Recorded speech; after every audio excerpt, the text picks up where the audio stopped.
নাই, পরের মেয়েকে আমরা যদি মাল বলি তাহলে আপনার মাকে, আপনার বিবিকে, আপনার বিটিকে তো অন্যজন মাল বলবে না, বলবে না? কি বলছেন আপনারা বলুন? বলবে না? বলবে না? আজকে আমাদের দেশের যুবকরা ফ্রি ফায়ার আর পাবজি খেলতে খেলতে মালটা চলে গেল রে। এই হারাম খোর, তোর বাড়িতে বোন নাই, তোর বিটি নাই, তোর মা নাই, পরের মেয়ে যদি মাল হয় তাহলে তোর মাও তো মাল, তোর বিটিও তো মাল নাকি? কি বললাম আপনারা বলুন? এটা আমাদের সমাজ। কোনটা বলবেন আপনি? ও মুসলমান দরদি আমার ভাই, আল্লাহ ওয়ালারা, আজকে আপনি কাকে বাদ দিবেন, কার কথা বলবেন? আল্লাহ বললেন বান্দা যেই হন, যেমন হন, যেরকমই হন, আমার বড় হুকুম নামাজ তোমরা আদায় করো। আল্লাহ কোরআনে বলেছে ইন্নাস সালাতা তানহা আনিল ফাহশাই ওয়াল মুনকার, একমাত্র মানুষকে খারাপি, অন্যায়, রাজনী, অত্যাচার, জুলুম, নোংরামি, বাটপারি থেকে বাঁচাতে পারবে নামাজ। নামাজ যদি নামাজ হয়, নামাজ যদি নামাজের মতো হয়, ওই নামাজ থেকে চতুর্দিক থেকে হেফাজত করবে। নামাজ যদি নামাজ না হয়, ও নামাজে কোনোদিন তাকে বাঁচাতে পারবে না। ও মুসলমান, নামাজ কি জিনিস শুনেলেন? প্যারা নবী, দয়ার নবী, বিশ্ব নবীর ঘটনা।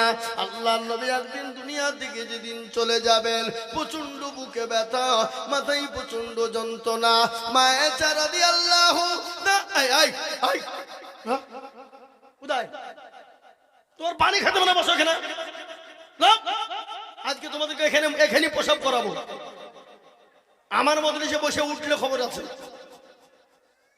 ভাইরা আমার, বাবা জীবনেরা, বিশ্ব নবী সাল্লাল্লাহু আলাইহি ওয়াসাল্লামের মাথাতে প্রচন্ড যন্ত্রণা। আল্লাহ নবী বললেন মায়েশা, মায়েশাকে বললেন, ও আয়েশা, এটা কোন টাইম, এটা কোন সময় একটু বলবা? বলে ইয়া রাসূলুল্লাহ, এটা হলো আসরের টাইম। বলে নবী গো, আপনার সাহাবারা আপনার অপেক্ষায় দাঁড়িয়ে আছে। ওগো নবীজি, আপনি যেতে না পারার কারণে আমার আব্বা আবু বকরের পিছনে তারা নামাজ আদায় করে নিয়েছে। বিশ্ব নবীর মাথাটা উঁচু করা হলো। আল্লাহ নবী বলেন আয়েশা, মাথাটা তুমি নিচু করে দাও। মাথাটা নিচু করা হয়ে গেল। আল্লাহ নবীর দুই চোখের কুলু দিয়ে গড় গড় গড় গড় করে পানি ঝরে যায়। আল্লাহ নবীর বিবি মায়েশা বলেন, নবী গো, চোখে কেন পানি? একটু দয়া করে বলবেন। ইয়া রাসূলুল্লাহ, ইয়া হাবিবাল্লাহ, একটু বলুন চোখে কেন পানি? আল্লাহ নবী বললেন, ও আয়েশা, এটা আমার দুঃখের পানি নয়, এটা হলো আমার সুখের পানি রে আয়েশা। বলে নবী গো, চোখের পানি আবার সুখের হয় নাকি? বলে আয়েশা রে, কখনো কখনো সুখের হয়ে যায়। বলে কিরকম হয়ে যায়? বলে ও ইয়া রাসূলুল্লাহ, একটু দয়া করে বলবেন। বলে আয়েশা, আমি নবী দুনিয়া থেকে বিদায় হয়ে যাব। ও আয়েশা, কান করে শুনে নাও, আমার উম্মত উম্মতি কিয়ামত পর্যন্ত তারা নামাজ আদায় করবে, আমার সাহাবারা নামাজ আদায় করবে। ও আয়েশা, তুমি কি জানো এই নামাজের জন্য তাইফের ময়দানে রক্ত দিয়েছি, উহুদের প্রান্তে মার খেয়েছি, বদরের প্রান্তে মার খেয়েছি। ও আয়েশা, একদিন নয়, দুদিন নয়, 3 দিন নয়, আমি 13টি বছর ধরে নির্যাতিত হয়েছি। মক্কার জমিনে আমি নবীর উপর স্টিম রুলার চালিয়ে গেছে আবু জাহেল, আবু লাহাব, আবু জাহেল, আবু লাহাব, তারা আমার উপর স্টিম রুলার চালিয়েছে। আমার আল্লাহ বলে, নবী গো, ওগো রাসূলুল্লাহ, আপনাকে মক্কার জমিনে থাকতে হবে না। ওগো নবীজি, আপনি মক্কা ছেড়ে মদিনার পথে চলে যান। বিশ্ব নবী মক্কা ছেড়ে মদিনার পথে যাবে। আল্লাহ নবী মক্কা ছেড়ে মদিনার পথে যাবে কার হুকুমে? আল্লাহ হুকুম দিয়ে বললেন, নবী গো, মক্কার জমিনে আপনাকে থাকতে দেবে না, ওরা নির্যাতন অত্যাচার করবে গো নবী। ওগো নবীজি, আপনি এই মুহূর্তে আপনার সঙ্গে আবু বকরকে সঙ্গে নেন, আর সঙ্গে করে নিয়ে মক্কা ছেড়ে মদিনায় চলে যান। বিশ্ব নবী মক্কা ছেড়ে মদিনার পথে যাবে। হযরত আলীর বাড়িতে বিছানায় শোয়া। কাফের বেঈমানরা নবীকে ঘেরাও করে নিয়েছে, যেতে দেবে না। নবীকে দুনিয়া থেকে শেষ করে দেওয়ার চক্রান্ত। কিন্তু নবীকে কে মারতে পারবে? জোরে বলুন, পারবে? কারো ক্ষমতা নাই। নবীর গায়ে হাত দেওয়ার তাদের ক্ষমতা নাই। আল্লাহর নবী চিন্তায় পড়ে গেলেন। দেখছে কাফের বেঈমানরা নবীর বাণীকে ঘেরাও করে নিয়েছে। নবীকে যেতে দেবে না, নবীকে যেতে দেবে না। আল্লাহর কাছে বললেন, আল্লাহ তুমি যে বললে মক্কা ছেড়ে মদিনায় যেতে হবে, কিন্তু মাবুদ গো আমি মক্কা ছেড়ে মদিনার পথে কি করে যাব? আল্লাহ বলেন, নবী গো আপনি কোনো টেনশন করবেন না, আপনি কোনো চিন্তা করবেন না। আপনি এক মুঠো বালি তুলুন গো নবী। বালি বুঝেন না? বালি বুঝেন না? বালি তুলুন, বালি তুলে তাশহুদ পড়ে কাফেরদের মাথাতে ছিটিয়ে দেবেন। ওগো নবীজি তাদের মাথাতে আপনি ছিটিয়ে দেবেন, আমি তাদের চোখ দুটো বন্ধ করে দিব। কোরআন বলেছে, ওয়ামা রামাইতা ইয রামাইতা ওয়ালাকিন্নাল্লাহ রামা।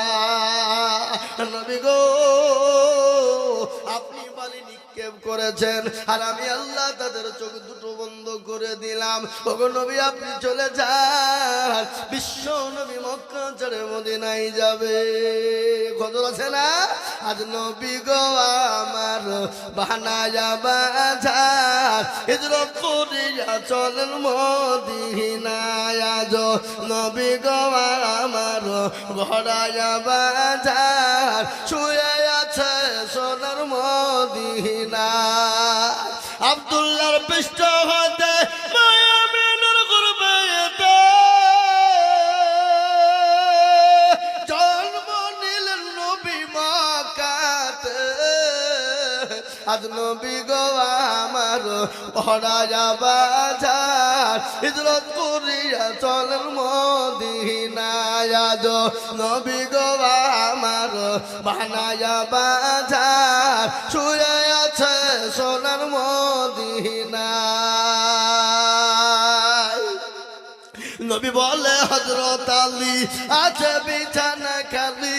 নবী বলে হযরত আলী আছে বিছানা খালি, আমার বিছানায় শুয়ে যাও।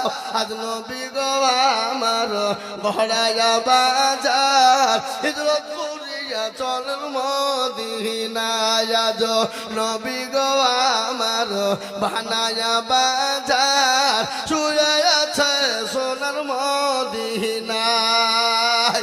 ওই নবীর নামে দুরূদ পড়িলে, ওই নবীর নামে দুরূদ পড়িলে হাবিবে তু চোখ নিভে যায়।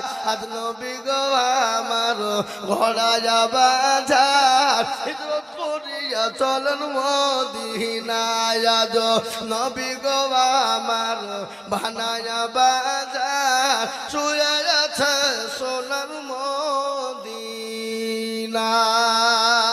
ও মুসলমান দরদি আমার ভাইয়েরা, ও দোস্তর হাটের মানুষ, তোমরা কান করে শুনে নাও রে বাবারা, ও মায়েরা, আমার বোনেরা, জননীরা। আল্লাহ নবী হযরতে আবু বকরের কাছে গেলেন। আল্লাহ নবী আবু বকরকে বলেছিলেন, আবু বকর গো তুমি তৈরি থেকো, হয়তো আমাদেরকে মক্কা ছেড়ে মদিনায় যেতে হতে পারে। এ বাবা, বিশ্ব নবী দয়ার হাবিব হযরতে আবু বকরের কাছে গেলে ডাক দিলেন আস্তে, আবু বকর। হযরতে আবু বকর বলে, লব্বাইকা সাদাইকা রাসূলুল্লাহ। আল্লাহর নবী বলেন, আবু বকর তুমি কি ঘুমাও না? আমি তো তোমাকে আস্তে করে ডাক দিলাম। হযরতে আবু বকর সিদ্দিক ডাক দিয়ে বলেন, নবী গো আপনার পায়ের তলে আমার জীবনটা কুরবানি হয়ে যাক গো হাবিব। ওগো নবীজি আমি আপনাকে আমার নিজের জীবনের থেকেও বেশি ভালোবাসি। ওগো নবী আপনি যেদিন থেকে বলেছেন মক্কা ছেড়ে মদিনার পথে যেতে হবে, খোদার কসম আমি আবু বকর একটা মিনিটের জন্য বিছানায় ঘুমাই না। সুবহানাল্লাহ বলবেন না? একটা সেকেন্ডের জন্য বিছানায় ঘুমাই না। ইয়া রাসূলুল্লাহ, আপনি হয়তো কখন এসে আমাকে ডাক দিবেন, এক ডাকে পাবেন না, দুই ডাকে যাবে। ওগো নবী, আপনার হয়তো কষ্ট হতে পারে, আপনি দুঃখ পেতে পারেন। ওগো নবীজি, আমি একটা মিনিটের জন্য বিছানায় ঘুমাই না। আল্লাহ নবী বললেন, আবু বকর রে, তুমি আমাকে এতটাই ভালোবাসো? বলে, ইয়া রাসূলুল্লাহ, আমি আপনার জন্য আমার জীবনটা পর্যন্ত দিতে রাজি গো নবী। ইয়া রাসূলুল্লাহ, আর একটা ঘটনা আপনাকে বলি। রাত্রি যখন গভীর হয়ে যায়, সবাই ঘুমিয়ে যায়, পশু পাখি সব ঘুমিয়ে পড়ে। ওগো নবীজি, আমি আপনার কথা ভাবতে ভাবতে আমার রাত কেটে যায়। আমি রাতের মধ্যে একটা মিনিটও আমি ঘুমাইতে পারি না। আমি আবু বকর কোথায়, আমার নবীজি কোথায় থাকবে? আর আমার নবীর উপর হয়তো কাফেররা আক্রমণ করবে। না গো নবী, আমি আপনাকে এতটাই মহব্বত করি, আপনার কথা ভাবতে ভাবতে আমার জীবনটা রাত্রি কেটে গোটা রাত কেটে যায়। বিশ্ব নবী বলেন, আবু বকর, আর মোটেও বিলম্ব করার দরকার নেই, চলো মক্কা ছেড়ে মদিনার পথে যাই। আল্লাহর নবী আবু বকরকে সঙ্গে করে নিয়ে যায়। যেতে যেতে যেতে যেতে রাস্তার মাঝে হয়ে গেল। রাস্তার গাছপালা, তরুলতা, পশু পাখি, জঙ্গলের যত পশু পাখি আছে জমিন পর্যন্ত হাউমাউ করে নবীর জন্য কাঁদতে লাগলো। বলে, ওগো রাসূল, আমাদেরকে আপনি ইতিম করে দিয়ে চলে যাবেন? আল্লাহ নবী বলেন, ও গাছপালা, তরুলতা, পশু পাখি, শোনো, আমার মন চায় আমি আমার জমিন মক্কার জমিনে আমি থাকি, আমি আমার জন্মভূমিতে আমি থাকতে চাই। কিন্তু ও গাছপালা, তরুলতা, পশু পাখি, তোমরা শোনো, তোমরা সাক্ষী থাকো, ওই কাফের বেঈমান আবু জেহেল, আবু লাহাব, উতবা, সাইবা, তারা আমার উপর এত নির্যাতন করেছে। আমার মন চায় আমি কাবা শরীফের খিদমত করব, আমি নামাজ পড়ব, কিন্তু কাফের বেঈমান আমাকে থাকতে দিল না।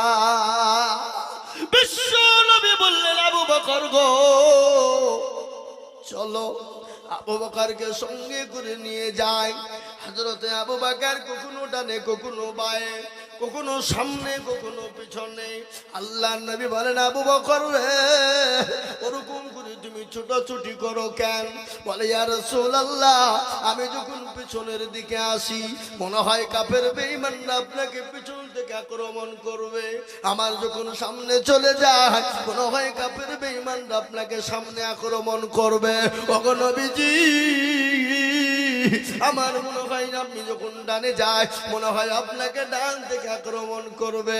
ওগো নবীজি, আমি যখন বামে যাই, তখন মনে হয় কাফের বেঈমানরা বাম থেকে আক্রমণ করবে। কিন্তু নবী গো, আমি কেন ছোটাছুটি করে জানেন? ওই তীরখানা যদি আপনাকে আক্রমণ করে, ওই তীরটা আপনার গায়ে না লেগে আমি আবু বকরের গায়ে লেগে যায়। আল্লাহর নবী বললেন, আরে আবু বকর, জীবনের কোনো মায়া নাই, জীবনের কোনো মূল্য নাই, জীবনের কোনো দাম নাই। বলে, নবী গো, আমি আপনার জন্য জীবনটা দিতে প্রস্তুত। জোরে বলুন সুবহানাল্লাহ। বিশ্ব নবী বললেন, আবু বকর চলো। গজল, ও মুসলমান শুনুন, সাইয়েদে আলম নবীজি শাহে মদিনা, মদিনা যাইতে নবী হলেন রওয়ানা। ওরে কাফের মক্কা বাসী,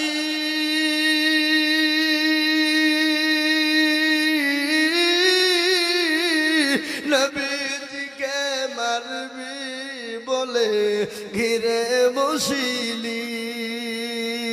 রাতারাতি চলেন নবী, রাতারাতি চলেন নবী, সোনা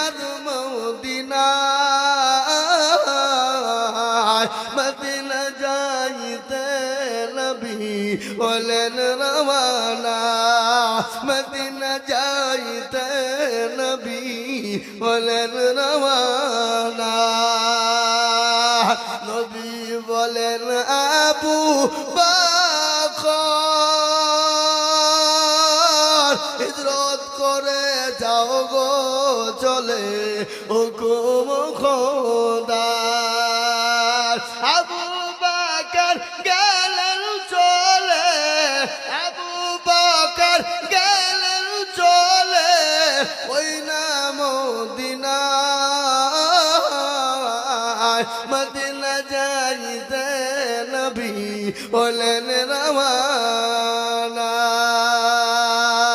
ও মুসলমান দরদি আল্লাহ নবী দয়ার নবী আবু বকরকে নিয়ে মক্কা ছেড়ে মদিনার পথে যেতে শুরু করলেন সন্ধ্যাবেলা হয়ে গেল সূর্য উঠে গেল কাফের বেঈমানেরা হযরতে আলীর বাড়িতে ঢুকে দেখেন শুয়ে আছে মুখ ডেকে মনে হয় কিন্তু নবী আলীকে বলেছিল আলী গো তুমি ঘুমিয়ে যাও হযরতে আলী মুখ কানা ডেকে ঘুমিয়ে গিয়েছিলেন আল্লাহ নবী বলেন আলী রে তুমি ঘুমাও কেন আলী বলো বলে নবী গো আমি এই কারণে মুখ ডেকে ঘুমিয়ে গেলাম আমি যখন ঢুকে গেলাম কাফের বেঈমানরা ঘরের ভিতরে ঢুকে দেখবে মুহাম্মদ সাল্লাল্লাহু আলাইহি ওয়াসাল্লাম শুয়ে গর্দারে ছুরি চালিয়ে দেবে যখন ছুরি চালিয়ে দেবে দু টুকরো হয়ে যাবে কাপড় উঠিয়ে দেখবে মুহাম্মদ সাল্লাল্লাহু আলাইহি ওয়াসাল্লাম নেই ইনি হলেন হযরতে আলী ও ইয়া রাসূলুল্লাহ কিয়ামতের ময়দানে আল্লাহ যখন বলবে আলী রে তুই কি করেছিস বল বলে মাবুদ গো আমি কিছুই করতে পারি না তোমার হাবিবুল্লাহ তোমার দোস্ত তোমার নবীর জন্য তোমার প্যারা নবী দোস্তর জন্য আমি আলী আমার গর্দনটুকু দিতে পেরেছি গো নবী আল্লাহ এই কে কথাটা বলতে পারবো আল্লাহর নবী বলে আলী তুমি তোমার জীবনের কোনো দাম না আল্লাহ নবীকে সাহাবারা এত ভালোবাসতেন এত ভালোবেসেছিলেন নিজের জীবনের থেকেও সাহাবারা আমার নবীকে বেশি ভালোবেসেছেন কি গো বেসেছেন না বাসে না জোরে বলুন সাহাবারা আল্লাহ নবীকে নিজের জীবনের থেকে বেশি ভালোবেসেছেন না বাসেন নাই জোরে বলুন একজন সাহাবা কি নাম তার জানেন হযরত সাদ রাদিয়াল্লাহু তাআলা আনহু শুনলেন হযরত সাদ এত কালো দেখতে ভালো না কালো কিচ্ছিত ফুটগলা মোটা মোটা কেউ তাকে কথা বলে না ভালোবাসে না কেউ তাকে ভালোবাসে আল্লাহর নবীর সাহাবারা নবীকে কত ভালোবাসতেন নবীও নিজের সাহাবাদেরকে নিজের জীবনের থেকে বেশি ভালোবেসেছেন আল্লাহ নবীর বাড়ি খাবার হয় নাই একদিন দুদিন তিন দিন করে কিন্তু সাহাবাদের বাড়িতে আমার হাবিবুল্লাহ আমার নবীজি সাহাবাদের বাড়িতে খাবার বয়ে বয়ে তিনি দিয়েছে এবার আমরা নবীর উম্মত কি আমরা নবীর উম্মত নামাজ পড়ব না আমরা নবীর উম্মত নবী চিনব না আমরা নবীর উম্মত মানুষকে দান করব না এ বাবা এই যে কুরবানি গেল কুরবানি আপনার দিকে যায়নি নাকি কুরবানি গেল হাদিসে কি এসছে যার কুরবানি নাই তাকে কুরবানির গোশত দাও গরিব দুঃখীকে দাও ফকির মিসকিনকে দরিদ্রকে দাও কিন্তু আমরা বাবা যার বাড়িতে গোশ আছে তাকে ডবল করে দিই সে যেন আবার আমাকে দেয় মানে আমার সবটাই হয়ে যায় কি কথা বলে আমরা তিনটে ভাগ করি তো একটা হলো নিজের একটা হলো কুটুমের আর একটা হলো আপনার কি গরিব মিসকিন তো কি বলে সেই সমাজের বখরা এটা কোন ধরনের নীতি এটা আপনাকে কে শিখিয়েছে আপনি সমাজেরটা আবার ভাগ করে আবার আপনি নেবেন সমাজটা ভাগ করে তো ওই এক জায়গাতে সমাজে জমা আপনাদের দিকে বলতে পারছেন আমাদের দিকে কথা বলছি তিনটে ভাগ হয় একটা হলো আত্মীয় স্বজনের একটা হলো নিজের আর একটা হলো সমাজে ওই সমাজের মাংসটাকে আবার দেখা গেল 8 ভাই কয় ভাই? 8 ভাই। দেখা গেল 4 ভাইয়ের কুরবানি আছে, 4 ভাইয়ের নাই। দেখা গেল 5 ভাইয়ের আছে, 3 ভাইয়ের নাই। আবার দেখা গেল 8 ভাইয়ের আছে, 8 ভাইয়েরই আছে। 8 ভাই জমা করলো, আবার ওই মাংসটাকে আপনার মিশ করলো, মিশ করে আবার 8টা ভাগ করে সমান সমান করে নিল। তাহলে আপনার কভাগ হলো, আপনার কভাগ হলো। তাহলে আপনার 2টো হলে 1টা আপনি বিনালেন, কিন্তু মানুষের সামনে 3টে ভাগ করলেন। এই যুক্তি কাকে শিখাইছেন আপনি? নিজে ভাগ করে আবার নিজে লিখেন আপনি? হ্যাঁ, আপনার তো 1টা ভাগের আপনার অধিকার। আপনি কেন 2টো নেবেন? 2টো আপনাকে বিলিয়ে দিতে হবে। যাদের মাংস নাই, যাদের কুরবানি দিতে পারে না, তাদেরকে কুরবানির মাংস দেন। কিন্তু আমরা বড় চালাক। আপনার কুরবানির আগে কি ফ্রিজ বিক্রি হলো? বা কি ফ্রিজ না বিক্রি হইলো কুরবানির আগে? বলে এত ফ্রিজ কেন গো? বলে সামনে কুরবানি আসছে, গরু কুরবানি দিয়েছি, ধরবো, জবাই করবার ভরবো, লোককে দেবো না। কুরবানি হবে? হবে? এই মুসলমান, আল্লাহর কাছে রক্ত পাওয়া যায় না, মাংস পাওয়া যায় না, আল্লাহর কাছে কিছুই পাওয়া যায় না। আল্লাহর কাছে পাওয়া যায় সেটা হলো তাকওয়া। তার নিয়াত কত ভালো, নিয়াত কেমন সেটা পাওয়া যাবে। বুখারী শরীফের হাদিসে এসেছে, আল্লাহ নবী বলেন, ইন্নামাল আমালু বিন্নিয়াত। প্রতিটি কাজ নিয়াতের উপর নির্ভর করে। নিয়াত যদি আপনার গোলমাল হয়, আপনি যত টাকা দিয়ে কুরবানি দেবেন, কুরবানি হবে না। আর নিয়াত যদি আপনার ভালো হয়, আপনি যত কম টাকায় কুরবানি দেবেন, কুরবানি কবুল করবেন কে? জোরে বলুন না কে? আমার আল্লাহ কুরবানি কবুল করবে। কিন্তু আমাদের দেশে কুরবানি দিয়ে বলে আমার ছেলে পিলে আছে, লোকের দুয়ারে যাবে। এটা কোন ধরনের কথা? না, না, হতে পারে না। তার কুরবানি কিন্তু হবে না। কুরবানি দিবেন আল্লাহকে রাজি করার জন্য। কাকে রাজি করার জন্য? আল্লাহকে রাজি করার জন্য। আমরা আজকে দোয়া পড়ি, ইন্নী জাহাদু ওয়াজআল্লাযী ফাতারাস সামাওয়াতি ওয়াল আরদি হানিফা, এরকম করে দোয়া পড়ি না? পড়ি না? এই কথা বল না কেন? দোয়া পড়ি অমকের নামে, অমকের বাপের, অমকের নামে তমকের বাপ। অবশ্যই নাম করবেন, কিন্তু কিরকম করে নাম করবেন? বলে অমকের তরফ থেকে আল্লাহ রাস্তায় কুরবানি দিলাম, আমার বাপের তরফ থেকে আল্লাহ রাস্তায় কুরবানি দিলাম, আমার ছেলের তরফ থেকে আল্লাহ রাস্তায় কুরবানি দিলাম। কবুল করবেন কে? আমার আল্লাহ কবুল করবে। তাই মুসলমান দরদি, আল্লাহ নবী যেমন সাহাবাদেরকে ভালোবেসেছিলেন, সাহাবারা নবীকে নিজের জীবনের থেকেও বেশি ভালোবেসেছে। একদিন সাদকে জিজ্ঞাসা, এই কে দিল এটা? তুতা, তুতা শেখ। এই তুতা শেখ 2000 টাকা দিয়েছে। ভাইয়ের আমার, বাবা জীবনেরা ভালো করে শুনে নেন। আল্লাহ নবী একদিন সাদকে ডাকলেন, বলে সাদ গো, বলে ইয়া রাসূলুল্লাহ বলুন। বলে সাদ তুমি কি বিয়ে করবে না? এই যুবকেরা শোনো, তুমি কি বিয়ে করবা না? বলে ইয়া রাসূলুল্লাহ আমাকে কে বিয়ে করবে? আমি তো কালো কিচ্ছি, আমি তো দেখতে ভালো না, ঠোঁট গলা মোটা মোটা। বলে নবী গো, আমাকে কে বিবাহ করবে গো নবী? আল্লাহ নবী বলে সাদ তুমি বিবাহ করবা কি করবা না বল? বলে ইয়া রাসূলুল্লাহ কে না বিয়ে করতে চায়, কার না মন চায়? আল্লাহ নবী আবারও বললেন সাদ তুমি বলো তুমি বিয়ে করবা কি করবা না? সাদ চুপ হয়ে গেল। আল্লাহ নবী বুঝতে পেরেছেন সাদ চুপ, তার মানে হলো আল্লাহর নবী বুঝতে পেরে গেলেন সাদ বিয়ে করার জন্য অনুমতি দিয়েছে। বিবাহের জন্য নবী একখানা চিঠি লিখলেন, সাদকে দিয়ে বললেন সাদ এই চিঠিখানা নিয়ে তুমি চলে যাও। কোথায় যাব? বলে আমার অমুক সাহাব হযরত আবু আইয়ুব আনসারীর বাড়িতে তুমি চলে যাও। তার একজন সুন্দরী রমণী মেয়ে আছে, অতীব সুন্দরী, যাকে হুরে মদিনা বলা হয়। এত এত সুন্দরী এই চিঠিখানা তুমি নিয়ে যাও। আল্লাহ নবীকে বললেন, নবী গো, আমি তো দেখতে ভালো না, কালো কিচ্ছি, আমি তো পেটে ভাতে উঠ চড়াই। ওগো নবী, আমার তো থাকার কোনো জায়গা না, আমার তো খাওয়ার কোনো জায়গা নাই। নবী গো, আমাকে কি বিবাহ করবে? বিশ্ব নবী বললেন, সার এই চিঠিখানা নাও, নিয়ে তুমি আমার সাবান বাড়ি চলো।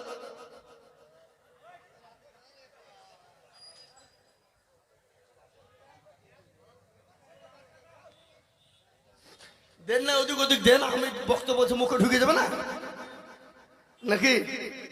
হায় হায়, আল্লাহু আকবার। ভাইরা এটা দূরে সরে বলেন, আল্লাহুম্মা সাল্লি আলা, জোরে বলুন, জোরে।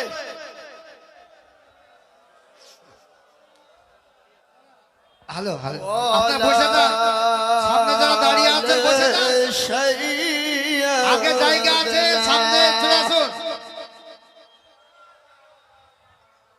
আরো জোরে, আল্লাহুম্মা সাল্লি আলা,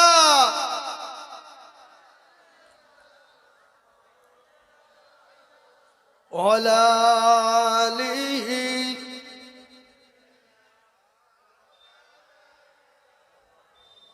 ও মুসলমান দরদি, 7 চিঠিখানা নিয়ে চলে গেলেন কার বাড়ি?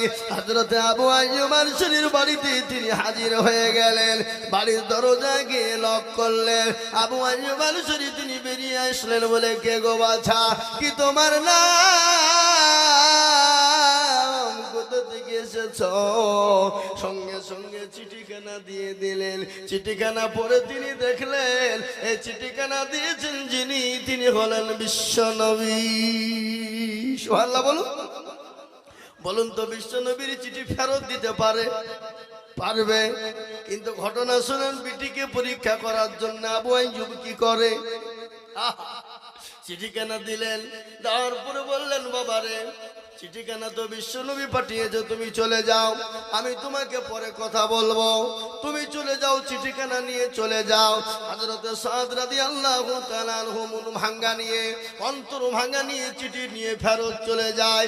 যেতে যেতে বলে, হাই রে মানুষ, আমি চিঠিখানা নিয়ে এলাম, নবীজি আমাকে বিবাহের জন্য পাঠিয়ে দিল, কিন্তু আমাকে বসতেও বললো না, কথাও বললো না, চিঠিখানা নিয়ে আমাকে আবার ফিরিয়ে দিলে। কোন ধরনের মানুষ? মনটা ভেঙে গেল।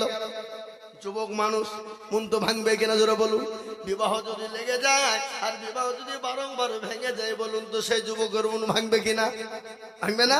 তার মানে সে কমজোরি কিছু আছে। তিনি চলে আসছেন, মন ভাঙা, বুক ভাঙা, অন্তর ভাঙা নিয়ে তিনি ফিরে আসছেন। ইতিমধ্যে বিটি ডাক দিয়ে বলে, আব্বা জান। বলে, কে হলো রে আম্মা? বলে, কে এসেছিল? বলে, অমুক একজন এসেছিল, নবীর সাহাবা, চিঠিখানা নিয়ে এসেছিল। বলে, কেন? বলে, বিবাহর প্রস্তাব নিয়ে এসেছিল। বলে, প্রস্তাবটা কে পাঠিয়েছেন? বলে, বিশ্ব নবী জনাবে মুহাম্মদুর রাসূলুল্লাহ সাল্লাল্লাহু তাআলা আলাইহি ওয়াসাল্লাম পাঠিয়েছেন। বলে, আব্বা জান, আপনি কি বলেছেন? বলে, বিটি রে, তুমি এত সুন্দরী রমণী, এত সুন্দর তুমি দেখতে, ও বিটি, আমি তোমার সঙ্গে কি করে বিবাহ দিব বলো? বলে, বিটি, যাকে মদিনার হুর বলা হয়, যাকে মদিনার হুর বলা হয়, তুমি এত সুন্দরী নারী, এত সুন্দরী, এত সুশিক্ষায় শিক্ষিত হলে তুমি, ও বিটি, আমি বলো তোমার সঙ্গে কি করে বিবাহ দিব? সে তো কালো কিছি, দেখতে ভালো না, ঠোঁট গালা মোটা মোটা।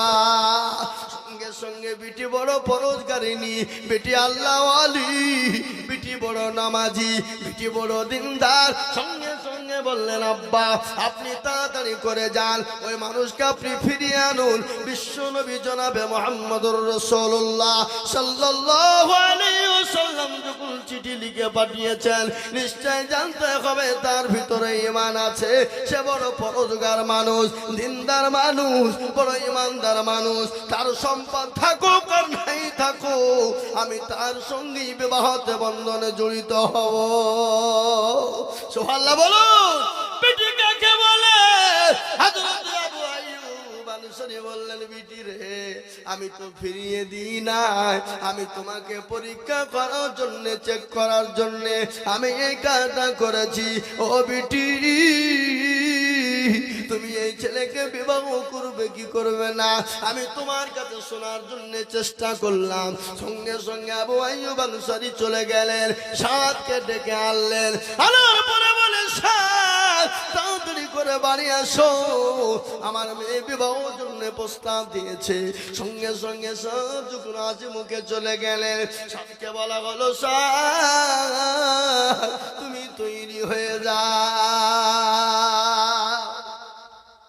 তুমি তৈরি হও। হযরত সাদ রাদিয়াল্লাহু তাআলা আনহু চলে গেলেন, আনন্দ আত্মহারা, মন ভরে গেল, দিল ভরে গেল। এই বাবজি, একে গো, ইনিকে গো, এদিকে আপনি বসেন, বসেন, এখন বসেন, লোকের বসেন। আপনি ওই আতর ঘষতে যে আতর মাখেনি কেউ নাকি?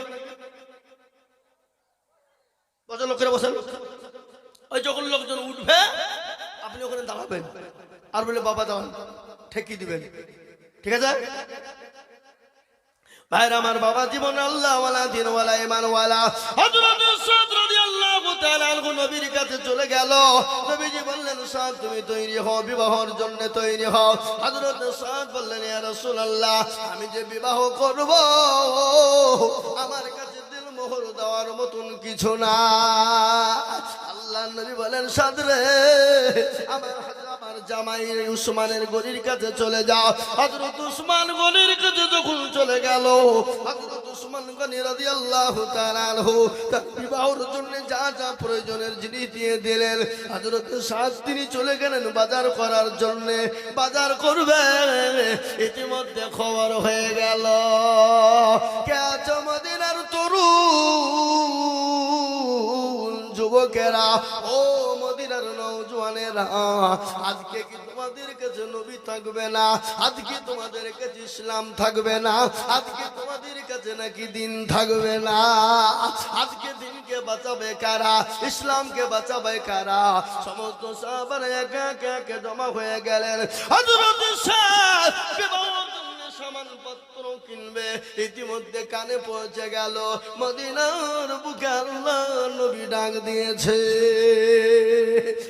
তিনি দাঁড়াইতে পারলেন না, বিবাহের সমস্ত সামান কিনা বাদ দিয়ে দিলেন। তিনি তরবারি কিনলেন, ঢাল কিনে নিলেন। আর সাদ বললেন, আরে যে মজলিসে যে বিবাহতে আমার নবী থাকবে না, যে বিবাহতে আমি সাদের বিয়াতে রাসূল থাকবে না, আর আমি নবীকে বাদ দিয়ে সাদ বিয়েও করব না, যে মজলিসে হাবিবুল্লাহকে পাবো না, রাসূলকে পাবো না, আমি সাথে বিয়ে করতে পারবো না। হযরত সাদ তিনি বিবাহর বদলায় ঢাল তরবারি কিনে নিলেন, যাদের ময়দানে চলে যাবেন। কিন্তু তিনি বুঝতে পারলেন নবী তো চিনে ফেলবে, সাহাবারা চিনে ফেলবে। হযরত সাদ একখানা কালো কাপড় কিনে নিলেন, মুখকে সুন্দর করে পেঁচিয়ে নিলেন। যাদের ময়দানে জাগাত শুরু হয়ে গেল, কাফের বেঈমানরা মুসলমানদেরকে চারিদিক থেকে ঘেরাও করে নিয়েছে, মেরে দেবে, নবীকে মেরে দিবে, শেষ করে দিবে। আল্লাহ নবীর একজন সাহাবা হযরত তাওহা রাদিয়াল্লাহু তাআলা আনহু তিনি কি করলেন? নবীকে ঢাল করলেন। নবীকে ঢাল করে কাফের বেঈমানেরা, কাফের বেঈমানদের সঙ্গে লড়াই শুরু হয়ে গেল। হাজার হাজার কাফেরদেরকে আপনার কি করে দিলেন? শেষ করে দিলেন। অনেক সাহাবা আপনার শহীদ হয়ে গেল। হযরত সাদ রাদিয়াল্লাহু তাআলা আনহু তিনি শুনতে পেয়েছেন মক্কা মদিনার মাটিতে নবীজি বেঁচে নাই, নবীকে শেষ করে ফেলেছে। সাদের মাথা আর কিন্তু ঠিক না, মুখ ঢাকা ছিল, মুখ ঢাকা নিয়ে মদিনার জমিনে জাহাদের ময়দানে তরবারি ঢাল নিয়ে জাহাজ শুরু হয়ে গেল। তরবারি নিয়ে শুরু হয়ে গেল, কাফের বেঈমানদেরকে জাহান্নামের টিকি ধরিয়ে দিয়ে হযরত সাদ তিনি আপনার শহীদ হয়ে যায়। আল্লাহ নবীর সামনে হযরত তাওহা রাদিয়াল্লাহু তাআলা আনহু তিনি দাঁড়িয়ে গেলেন। কাফের বেঈমানরা হযরত তাওহার উপর আক্রমণ শুরু করে দিল। একটা নয় দুটো নয়, হযরত তাওহা রাদিয়াল্লাহু তাআলা আনহুর গায়ে একটা নয় 80টা আপনার তরবারির আঘাত করা হয়েছিল, এমনকি 70টা তীর আঘাত করা হয়েছিল। ও মুসলমান, মুসলমান শুনেলেন, আল্লাহ নবীর সাহাবারা এরকম ঘটনা দেখলেন। আল্লাহ নবী সাল্লাল্লাহু আলাইহি সাল্লামের সমস্ত সাহাবারা কাফেরদেরকে শহীদ জাহান্নামে পাঠিয়ে দিলেন। অনেক সাহাবারা পর্যন্ত শহীদ হয়ে গেল। যাদের ময়দানে মুসলমানদের দামামা বেজে গেল। ইতিমধ্যে নবী বলেন, ও সাহাবারা, সমস্ত লাশগুলোকে তোমরা এক জায়গায় করো। সমস্ত লাশগুলোকে এক জায়গায় একত্রিত করা হলো। কিন্তু মুসলমান একজন সাহাবে এসে বলেন, নবী গো, একজন সাহাবাকে দেখলাম কালো রুমাল জড়ে মুখ পেঁচে জানে কে বসে আছে। আল্লাহ নবী বলে, খোঁজ না। গিয়ে খোঁজ নিয়ে দেখছেন হযরত সাদ রাদিয়াল্লাহু তাআলা আনহু তিনি শহীদ হয়ে গেছে। বিশ্ব নবীর কাছে যখন খবরটা দেওয়া হলো, আল্লাহ নবী বসা ছিলেন, খাড়া হয়ে গেল। আল্লাহ নবী দাঁড়িয়ে চোখ দিয়ে জর্জর করে পানি ঝরে যায়। বলে, সাদ রে, নিজের জীবনের কোনো মায়া নাই, নিজের জীবনের কোনো দাম নাই। তোমার কালকে বিবাহ, তোমাকে বিবাহর সামান কিনতে পাঠানো হলো। তুমি নবীকে এতটাই ভালোবাসো যে নিজের জীবন পর্যন্ত বিবাহ না করে নিজের জীবন পর্যন্ত তুমি দিয়ে দিলে রে সাদ। আল্লাহ নবী বললেন, ও সাহাবারা, সমস্ত সাহাবাদেরকে দাফন কাফনের ব্যবস্থা করো। হযরত সাদকে দাফন করার জন্য আল্লাহ নবী সাল্লাল্লাহু আলাইহি ওয়াসাল্লাম নিজে গেলেন। ইতিমধ্যে সাদের দিকে লক্ষ্য করলেন, আর আল্লাহ নবী মুচকি হেসে দিলেন। সাহাবারা বলেন, নবী গো, আপনি মুচকি কেন হাসলেন? বলে, ও সাহাবারা বললেন, নবী আপনি মুচকি কেন হাসলেন? বলে, ও সাহাবারা শোনো, আমি সাদকে যখন মাটি দেওয়ার জন্য আমি যখন ওই কবরস্থানের দিকে আগিয়ে নিয়ে যাই, আমি দেখি জান্নাতের হুরেরা আমার সাদকে নিয়ে টানাটানি করতেছে। সুবহানাল্লাহ। আল্লাহর নবী সাহাবারা বলেন, আরে আজকের ওই লাশটা যদি সাদের না হয়ে আমি যদি জামি আমার লস হয়ে যেত, আমি কতই না বড় ভাগ্যবান হয়ে যেতাম।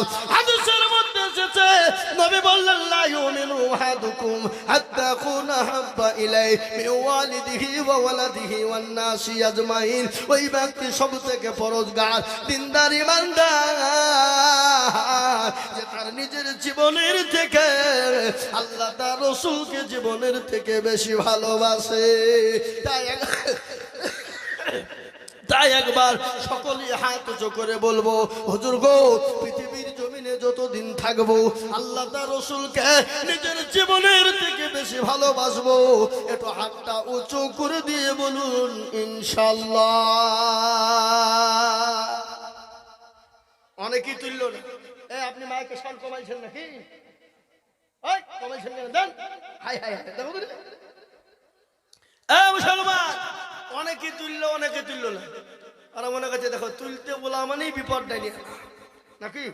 এই ভাই, যে তুললো সে জিতলো, যে তুললো জিতলো, আর যে তুললো না কি হলো ধরো বলুন, হেরে গেল। আপনারা কি বলেন, হেরে গেল না জিতে গেল? বলেন হেরে গেল বলেন তো। দোস্তরা হাটের বড় মানুষ চালাক, কেউ হাত তুললো কেউ তুললো না, কিন্তু যে তুলে দিল সে জিতলো, যে তুললো না সে হেরে গেল। বলে মৌলবি ঠকাবে কত সহজ। বদনা চিনেন তো আপনারা? বদনা চিনেন? বদনাই করে পানি নিয়ে মাঠে গেছে কি করতে? পায়খানা করবো বুঝলি, তো পায়খানা করিয়ে পানি খরচ করতে গিয়ে দেখছে বদনা ফুটু, পানি সব পড়ে গেছে। হাই হাই হাই, একটু হইল এটা, পানি শেষ। কালকে আয়োজন মৌলবি ঠকাইতে পারলো না, আর বদনা তুই ঠকিয়ে ফেললি, তো দাঁড়া কালকে কি করে ঠকাস আবার দেখবো। ও আবার তারপরের দিন বদনাই করে পানি নিয়ে যাবো, যে আজকে আগে পানি খরচ করবো তারপরে পায়খানা ফিরবো। তো দেখি ঠকাস। এ বাবা, আজ ঠকলো না জিতলো? আজ ঠকলো? তো যারা হাত তুললো তারা জিতলো, যারা তুললো না তারা ঠগলো। আর একবার আমি আপনাদেরকে বলবো, হুজুর গো, পৃথিবীতে যতদিন থাকবো আল্লাহ তার রাসূলকে নিজের জীবনের থেকেও বেশি ভালোবাসবো। একবার হাত তুলে বলে না রে তুমি নামা। তার মধ্যে এখনো কিছু লোক আধখান তুলেছে, আধখান তুলেনি। ও মনে করছে মৌলবি তুই দেখতে পাবে না। বাবা, মৌলবি দেখতে পাবে না ঠিক, কিন্তু যেটা দেখে না সেটা দেখে কে? যেটা কেউ জানে না সেটা জানে কে? যেটা কেউ বুঝে না সেটা বুঝে কে? সবাই বলে আমি ভালো, আমি জানি কি, আমার মনের গোপন খবর জানে আল্লাহ জি। আলোতে আধারে নির্জনেতে কথা কি করেছো তুমি সব জানে সে। তাহারি চোখেতে কেউ যাবে না পাখি, আমি জানি কি। ও মুসলমান গো, সকলকে পাঠিয়ে দেওয়া যাবে কিন্তু আল্লাহকে পাঠিয়ে দেওয়া যাবে না। সকলের কাছে চালাকি চলবে কিন্তু আমার আল্লাহর কাছে চালাকি চলবে না। কেউ দেখতে পাবে না, আল্লাহ দেখতে পায়। কিন্তু যারা হাতটা তুললেন তারা জিতে গেলেন, তুললেন না তারা ঠকে গেলেন। কোরআন তার প্রমাণে দেখেন, কোরআন আল্লাহ বললেন আলিয়াহুমা নাকুতিমু আলা আফওয়াইহিম ওয়া তুকাল্লিমুনা আইদিহিম ওয়া তাশহাদু আরজুলুহুম বিমা কানু ইয়াকসিমুন। কিয়ামতের দিন জবানে তালা মেরে দেবে, হাতকে বলবে হাত রে তোকে কোন কাজে ব্যয় করেছিল বল। হাত বলবে মাবুদ গো, দস্তরঘাটে জালসে আজিজুল হক বলেছিল কারা আল্লাহর প্রেমিক, নবীর প্রেমিক, দিনের প্রেমিক, ইসলামের প্রেমিক বলো। হাতটা তোলো যারা, এই হাতের বদলায় আল্লাহ জাহান্নামটাকে হারাম করে দিবে, জান্নাতকে ওয়াজিব করে দেবে। ও মুসলমান, আজকে গোরস্থানের উন্নতি কল্পে জালসা, আজকে পেছনেই গোরস্থান রয়েছে বাপ। এই গোরস্থানে অনেকের মা শুয়ে আছে, অনেকের জনম দুঃখিনী মা, অনেকের বাপ শুয়ে আছে, অনেকের কলেজের সন্তান শুয়ে আছে, অনেকের ভাই শুয়ে আছে, অনেকের মেয়ে শুয়ে আছে, অনেকের বোন শুয়ে আছে। আছে রে নাই? এই কথা বলেন। আর ওই কবরে প্রতিদিন ডাকছে, ডাকে না? কি গো, প্রতিদিন কবর ডাকে, বলে আমি কিরামাকুড়ের ঘর, আমি পোকামাকুড়ের ঘর, আমি কাউকে চিনি না, আমি চিনি নাল্লাযীনা আমানু ওয়া আমিলুস সলিহাত। ভালো আমল করবা যারা, আমি কবর তাদের সঙ্গে ভালো ব্যবহার করব। আমি কাউকে চিনি না, আমি খালি আমল আর আমল চিনি। আর ওই কবরে প্রতিদিন ডাকে, ডাকে না গো? এই কথা বলেন। কারো ভরসা আছো রে মন, কিসের এত মায়া, এত সাদের বাড়ি তোমার ভেঙে যাবে বাসা। ও তোর গনে যৌবন ফুরায়া যাবে, যৌবনে লাগবে ভাটি, ওই যে ডাকিতেছে তোমায় কবরের মাটি, ওই যে ডাকিতেছে তোমায় কবরের মাটি। সন্ধ্যার আগে যেদিন ডুবিবে বেলা, সন্ধ্যার আগে যেদিন ডুবিবে বেলা, এক পলকে ভেঙে যাবে তোমায় রঙ্গেরি মেলা। ও কারে তুমি ধমক দিবা, কার মাথায় ভাঙবা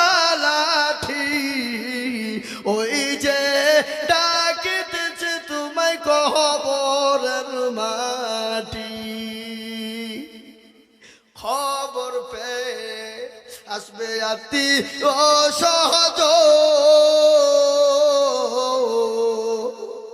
খবর পেয়ে আসবে আতি ও সহজ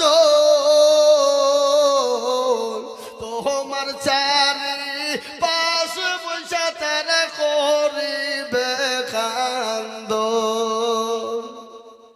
ও তোমায় সাজায়া দিবে মনের মতো সাজায়া দিবে মনের মতো কি সুন্দর পরিপাটি ওই যে ডাকিতেছে তোমায় খবরের মাটি ও মুসলমান দরদি প্রতিদিন কবর ডাকে বাপ কবর বলে আমি কিড়া মাকুড়ের ঘর ওই কবরে অনেকের মা জন দুঃখিনী সে আছে মা বলে হারে এমন কোনো দরদের বেটা নাই এমন কোনো দরদের বেটি নাই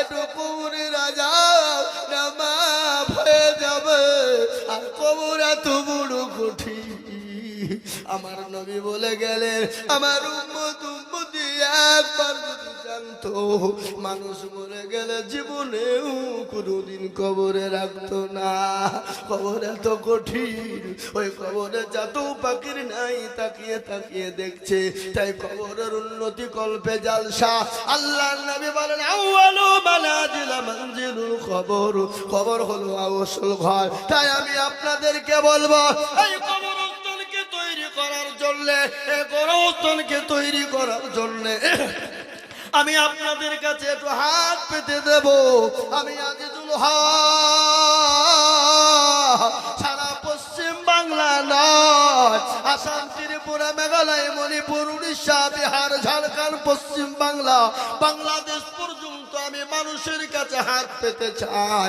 লক্ষ লক্ষ লক্ষ টাকা করে আজ আমি আপনাদের কাছে লক্ষ লক্ষ টাকা চাইবো না দস্তর ঘাটের মানুষ আমি জানি আপনাদের দিল বড় মন বড় অন্তর বড় কিন্তু আজকে গোরস্থানের জন্য আমি এই মজলিসের ভিতরে সর্বপ্রথম 5 জন দরদিকে বলবো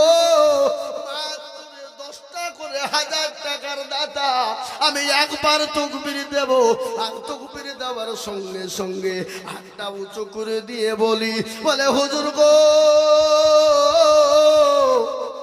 আমার কাছে জান আছে মাল নাই আমি পরে অল্প অল্প করে দিয়ে দিয়ে শোধ করে দেব আস্তে আস্তে শোধ করে দেব আমি মাত্র 10,000 করে 5 জন দরদিকে দেখতে চাই আমি একবার তাকবীর দেব আর তাকবীর দেওয়ার সঙ্গে সঙ্গে 10,000 টাকার দাতা বলে হুজুর আমার মা চলে গেছে জনম দুঃখিনী মায়া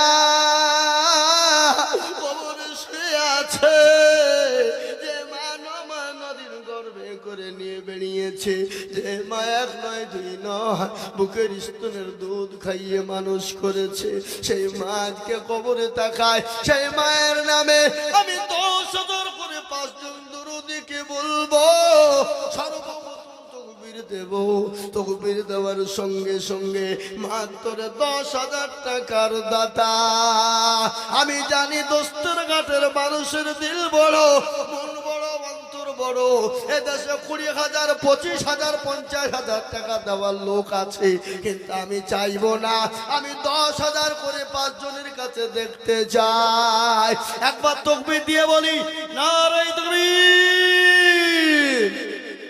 ইনশাআল্লাহ এই মজলিসের ভিতরে ডানে পায়ে পিছনে সামনে উপরে নিচে সর্বপ্রথম একজন দরদি একটু হাত উঁচু করে দিয়ে বলুন 10,000 টাকার দাতা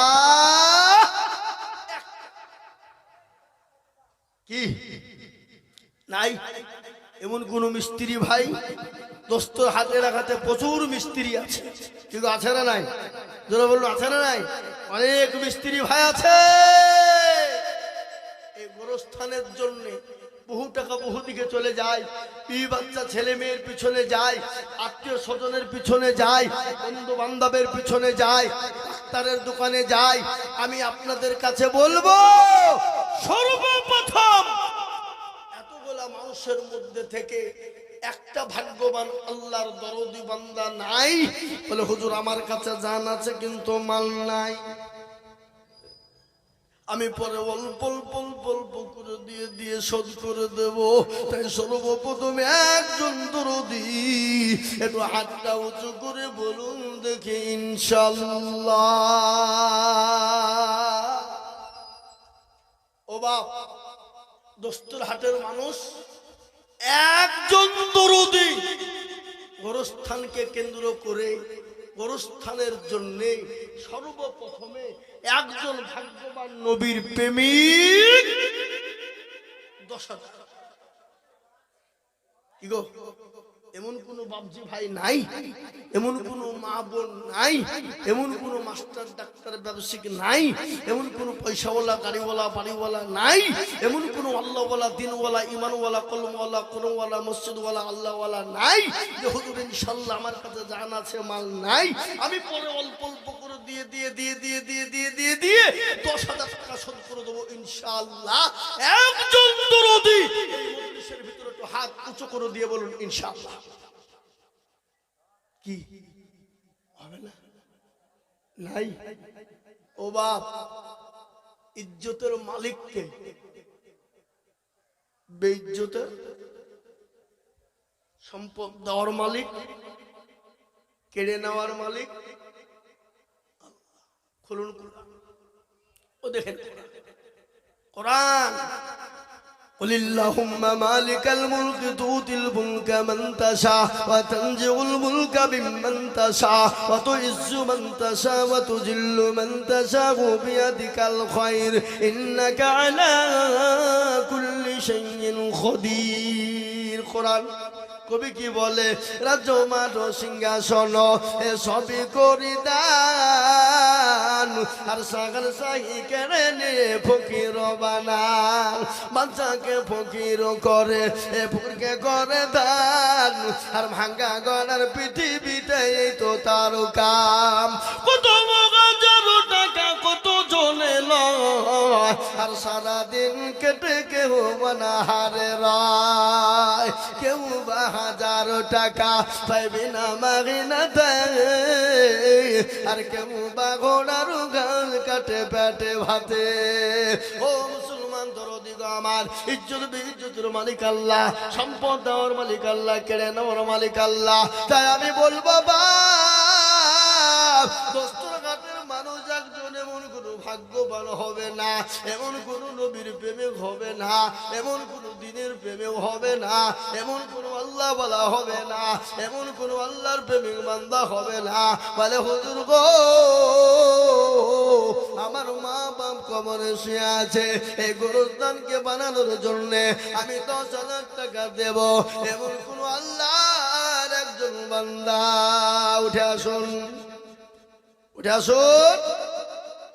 আল্লাহ কবুল করল্লাহু আমিন। কয়কে লিখতে খাতা কয়?